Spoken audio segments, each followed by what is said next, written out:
Alright, so I got a film for you, another one from Netflix called Dangerous Lies. And you're wondering to yourself, why am I wearing a skelly in the house? Because this movie lied to me and it dangerously killed my fucking brain cells. So basically, it's about a broke caregiver unexpectedly inherits their parents' estate, but dark secrets swirl around their newfound wealth, tangling her in deceit and danger. See this guy right here? Yeah, he's a big problem in this movie. Oh, and just so you know, spoiler alert, because I'm doing it right away because it deserves it. All right, now here you have Katie. She's working in a diner doing a thing, and she's looking at her husband Adam, right here. So we're being told right off the back he's supposed to be smart or whatever because he's studying to be a business major and things of that nature. There's a bunch of different classes he's taking, but we're going to fill out real quick in the movie how stupid he is when it comes to these decisions. So at this point, they go in there break and they decide they want to make out in the car or whatever like that. So this is what they're doing right now. So when they decide to come back in the store, somebody's being killed and somebody's getting robbed and they're asking about money or whatever like that. So you see how Adam is crouching over and he's got like a frying pan? Yeah. So these goofballs don't leave back out the back way or try to call the police or anything. No, this motherfucker wants to take on somebody with a gun head on with a goddamn frying pan. Yeah. And keep in mind, they're in Chicago. I mean, not that that has anything to do with it, but still, for somebody who's supposed to be a business major, he's making a pretty dumbass decision to try to be brave. So anyway, he takes the guy out. The guy ended up going to jail, and now we're skipping ahead 4 months later. So 4 months later, now Katie is working as a caregiver, taking care of this guy named Leonard. So you can tell Leonard is old, but he's rich. You see his luxurious house. Yeah, this guy's got to be rich, right?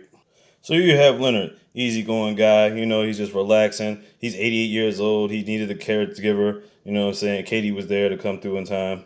So basically, he talks about a caregiver that used to take care of his garden or whatever, but he had him like 2 years ago. And then the story is that he tried to, was helping him out, but then after a while, he just never saw the caregiver again. So we're like, what's going on here? But I'll explain that as the story continues. So at this point, they're pretty frustrated. She's still getting a little bit of money from the caregiver, but he had dropped out of his classes, so he's not really working. He's pretty much just, I guess, trying to take care of the house, do things of that nature. So they got a whole bunch of debts to pay because he didn't finish school. He's got to pay student loans. They got to keep up with stuff. They're trying to get things done. He hasn't been able to get another job yet, but then he's tripping out the fact that she's stressed and talking about why are you so stressed? She's been holding the backbone up for most of the time. Well, why the fuck you think she's stressed? I'm sorry, your character in this movie is fucking retarded. I just gotta say it.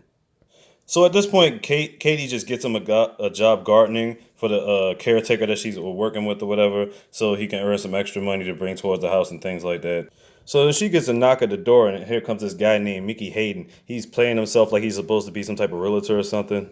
He's talking about he's trying to buy the house or whatever like that, but he pops up a couple times in the movie, so you think to yourself, what the heck is his deal? And she's told him she's not trying to sell the house or anything like that, so it's like he just keeps popping up. So it's like there's got to be something more to this character than what we were showing. So Kate ends up telling Leonard about her money problems by accident, and she's been getting paid a certain amount of money, whatever like that. So he slips in there a big check for Katie, and she's thinking to herself like, "This is too much. Like, how much did he give her?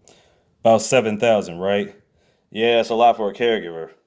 So she doesn't want to take all that money, but Adam's like, man, we could just pay it off now, you know what I'm saying? Because we got stuff coming up right now, and then we could just, fork over whatever money left over back to him. And so she basically just goes along with it. And while this is going on, guess who's stalking him? That realtor, or whatever his real name is supposed to be. So obviously at this point, you're thinking to yourself, maybe he's not a realtor. So basically, the next day comes around, and then she goes back to work. She's giving Leonard his usual lunch or whatever like that up in the attic because sometimes he spends time in the attic. And then she finds out this revelation. Leonard dies right in the chair that he's in, and she can't wake him up. And it's like, oh shit, he just passed away in the chair. Now, as you can see, Adam's trying to comfort her and everything like that. But this is where the Adam character gets real stupid.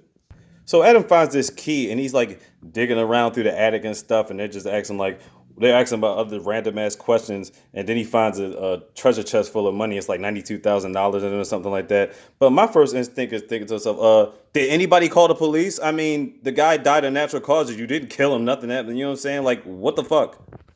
All right, so this is the scene after they find the money. They're just sitting there on the porch, and I'm still thinking to myself once again, did anybody call the police? I mean, like, seriously. Like, they're still trying to figure out how to get the money out, all this other stuff. Like, what? Yeah, so he's basically asking her a lot of stupid questions that I won't go into because it's too ridiculous for my brain to process.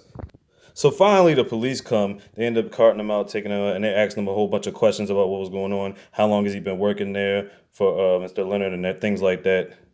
And so she's only been working there for 4 months. And the police, the way they were going about their questions, they were kind of suspecting foul play, but not planning on them. So I'm like, well, if that be the case, why didn't they check the whole fucking house? You know what I'm saying? All they did was just move him from downstairs. It was just like, really? Police didn't really do their job at this point, but you know. So at this point, she's trying to get another caregiver because her husband doesn't work, and she's trying to, get another caregiver to give herself some commission or whatever.